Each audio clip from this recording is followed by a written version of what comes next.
Breaking news, breaking story, tracking storms. News Channel 25 Night Beat. Several residents in Limestone County are not willing to give up their land without a fight if a proposed high-speed rail project is approved to go through their area. Now, the private company proposing that project could exercise eminent domain, but tonight News Channel 25's Stephanie Escobar tells us residents and Limestone County officials are hoping to slam the brakes on that project.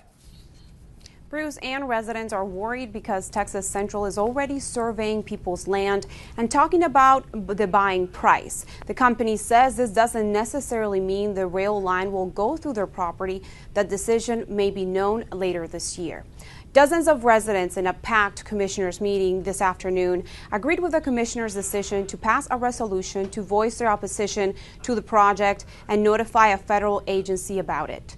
The main concern for residents is being forced to sell their land to Texas Central for the project to be completed. Anita Dobbs says she fears losing the 112 acres that have been home not only to her family but also for her ambulance business. If that route is chosen and the company wants to buy her land, but she doesn't agree on the terms, this could end up in court. Our preference is, of course, not to use that at all. Our goal would be to compensate our neighbors, pay our neighbors rather than our attorney. I'm very concerned. If it gets approved, I lose everything. I don't only just lose my business, which that's no big deal, but I lose my heritage. I was raised here. My mother was raised here. There are 6 potential routes right now where this project could go through, but Texas Central says a federal agency would release the recommendation on which one later this fall. The Texas Central project was recently endorsed by the city of Waco and the Waco Metropolitan Planning Organization. Live in the Waco newsroom, Stephanie Escobar, News Channel 25. This is your First Alert weather. It has been another wonderful day here in Central Texas, and we have a couple more to go. We did see some clouds roll in earlier this afternoon, and those high clouds continue to stream across our area tonight, but there's no rain associated with those clouds, and there probably won't be until about late Mother's Day. So our bus stop forecast for tomorrow as we head into our Friday. 55 degrees, cool in the morning, but notice that big warm up to 78 at lunchtime, 83 degrees for the ride home. It's going to be a wonderful Friday, a wonderful Saturday, and most of our Mother's Day should be pretty good as well. I'll have that forecast coming up. We got more details tonight on a developing story. It was breaking news at 6 o'clock. Waco police say the driver was not at fault in a fatal auto pedestrian crash earlier this evening. Witnesses say a man in his early to mid-20s was lying in the middle of the road in the 2100 block of Washington, banging his head on the concrete when a car hit him. Now, the 60-year-old woman driving that car was unable to avoid running into the man. This was unusual circumstance. That's why there are indications that he caused this. Came back out into the roadway. Obviously, he was trying to hurt himself by banging his head on the concrete. We don't know why he did that. We may never know. Witnesses at the scene said they heard glass break in a storage shed behind a nearby home. Then the man ran into the street. His name has not yet been released. A case that was originally called a questionable death back in February is now being investigated as Waco's first murder of 2016. 29-year-old Unikia Shante Walker's body was found partially clothed in the driver's seat of her SUV February 4th. She was parked outside her North 15th Street home. Waco Police Sergeant Patrick Swanton said tonight an autopsy showed the woman had been strangled. She also had blunt force injuries to her body. There have been no arrests in this case yet, but Swanton said they have identified a person of interest in the case they want to question. And in another developing story, after several hours of deliberations, a McLennan County jury found Brian Barnes guilty on one count of indecency with a child. And the jury opted for that lesser charge, finding Barnes not guilty on the 2 counts of aggravated sexual assault against a child that he was being tried for. He was accused of engaging in inappropriate sexual contact with a 7-year-old girl 3 times in June of 2013. The courtroom erupted in emotion when the verdict was read. Family members from both sides were crying. Now, the jury will reconvene for the sentencing phase of that trial tomorrow morning. Topping the crime beat tonight, one man accused of stealing a number of electronics during a Craigslist meetup in Waco is now behind bars.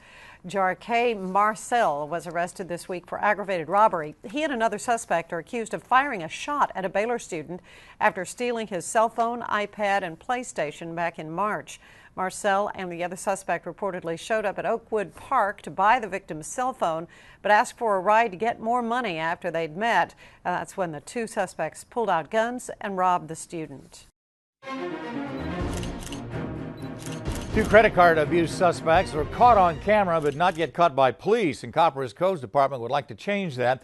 A debit card was taken from a vehicle that was broken into last month. That card was then used April 23rd at the Walmart in the 2700 block of East Business Highway 190. Suspects left the area in a green Kia Spectra with front end damage.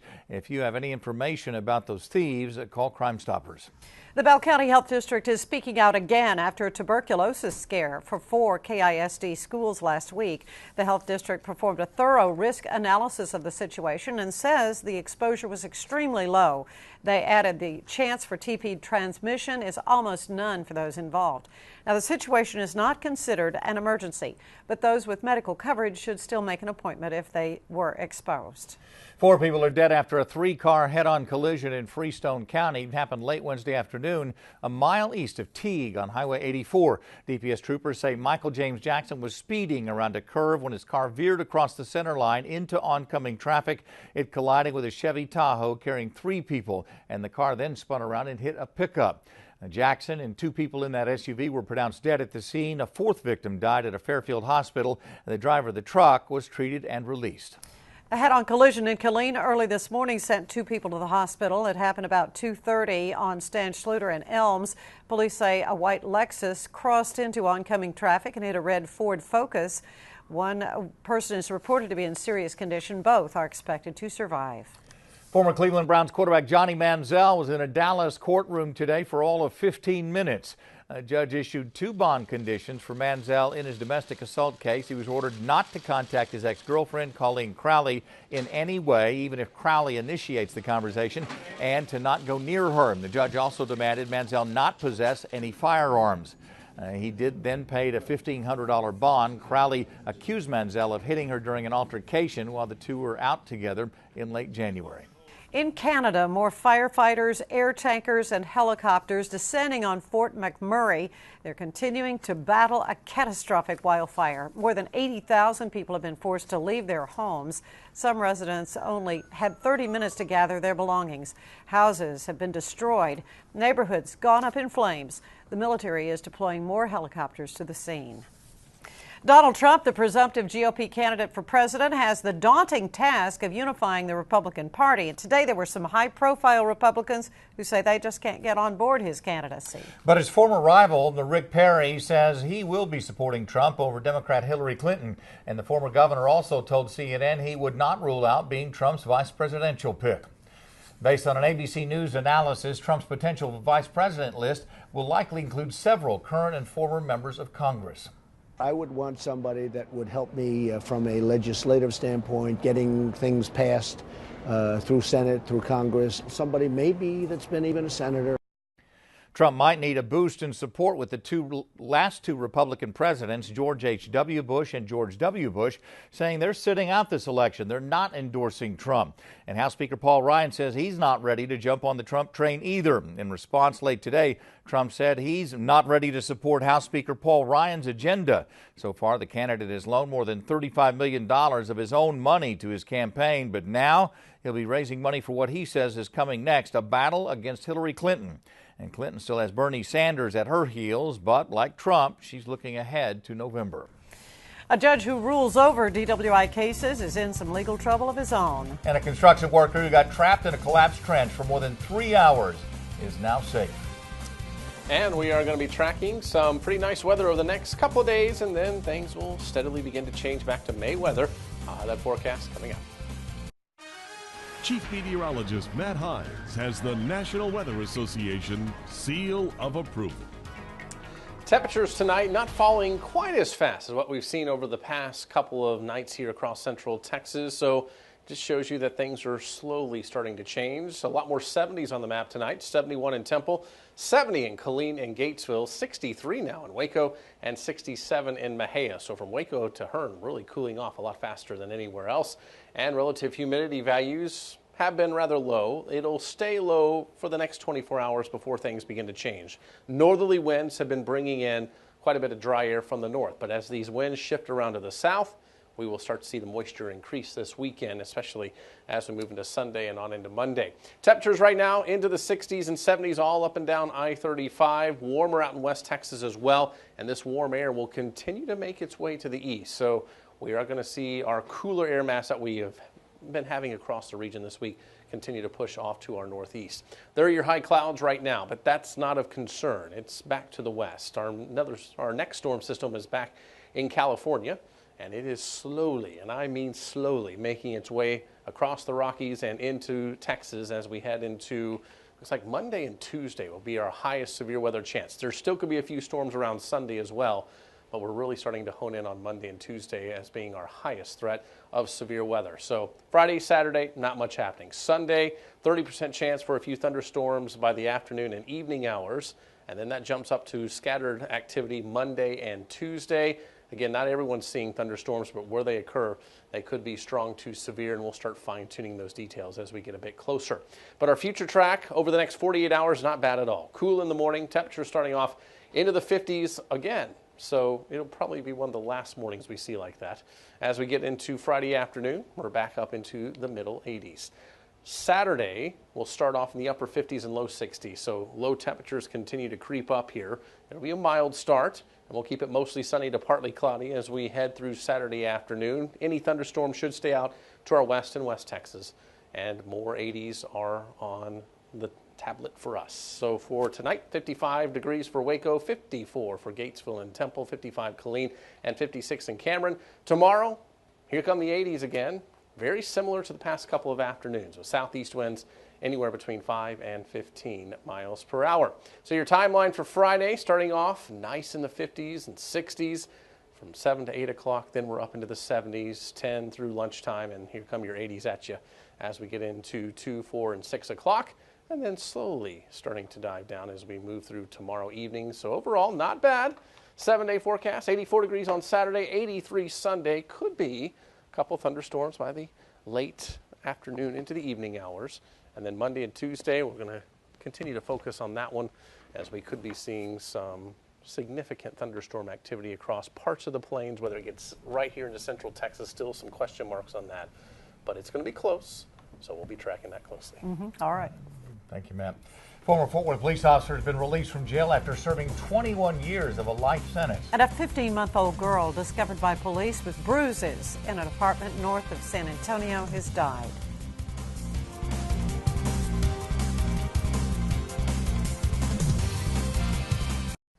Police search warrants are shedding some new light on the investigation into a fitness instructor's murder in Midlothian, and they indicate the woman got some suspicious social media messages in the days before she was killed.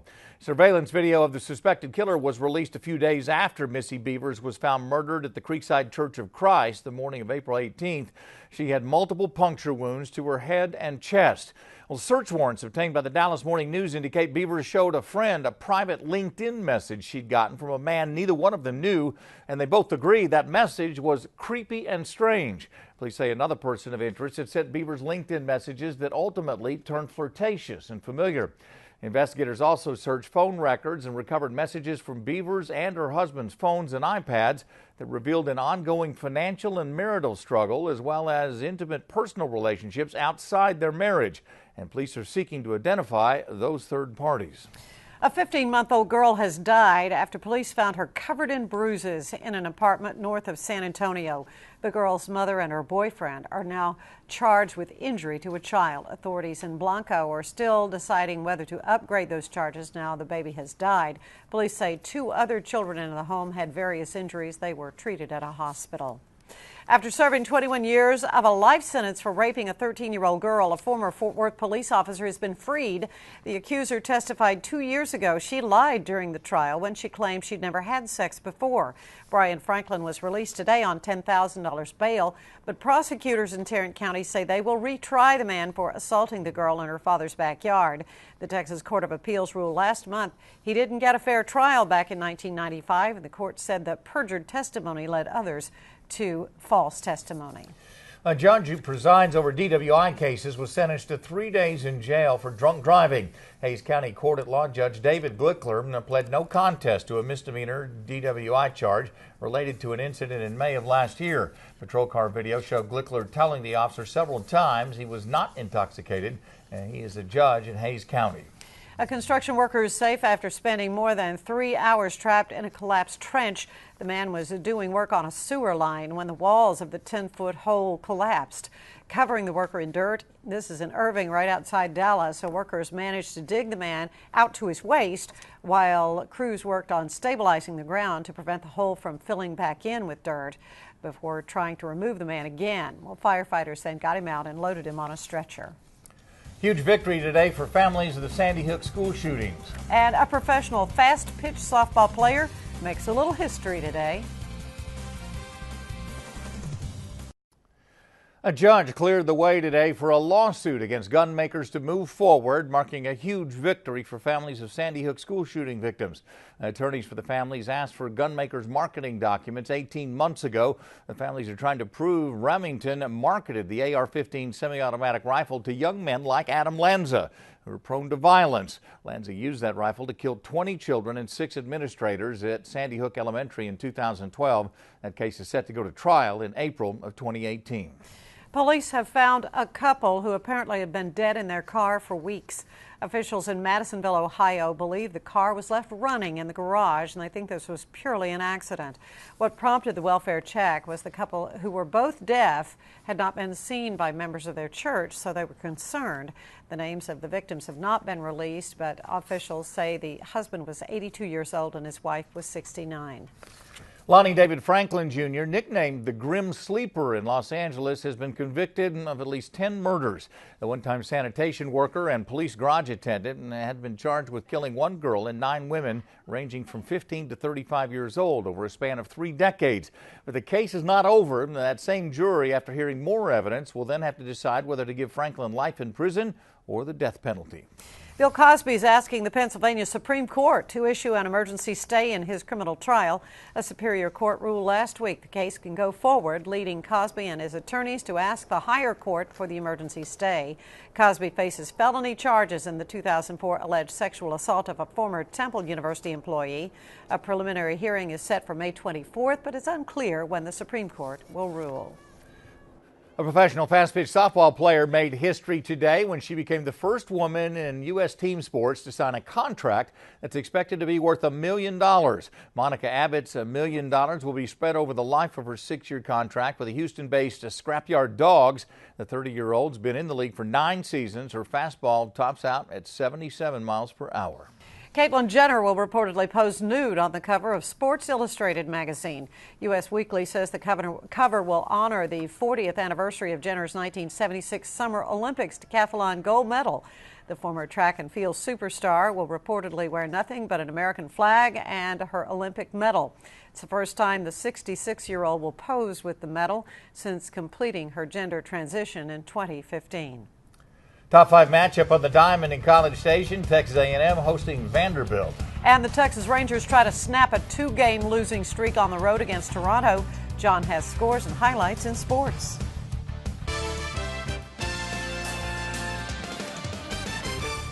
This season, the Texas A&M Aggies have made quick work of their foes in the SEC. That's why they're ranked 2nd in the nation and sit atop the SEC West standings. But this season, the Aggies are 0-3 against top 5 opponents. All those losses coming on the road to Florida. Today, an opportunity to get a big win over a top 5 program in Vanderbilt. Aggies began a brutal stretch in their schedule. 9 SEC games remaining, all against top 10 opponents. First inning, runner on third for Hunter Melton. He hits this one to left. The Aggies go up 1-0 just like that. Some trouble in the 5th, though. 2 on for Vanderbilt.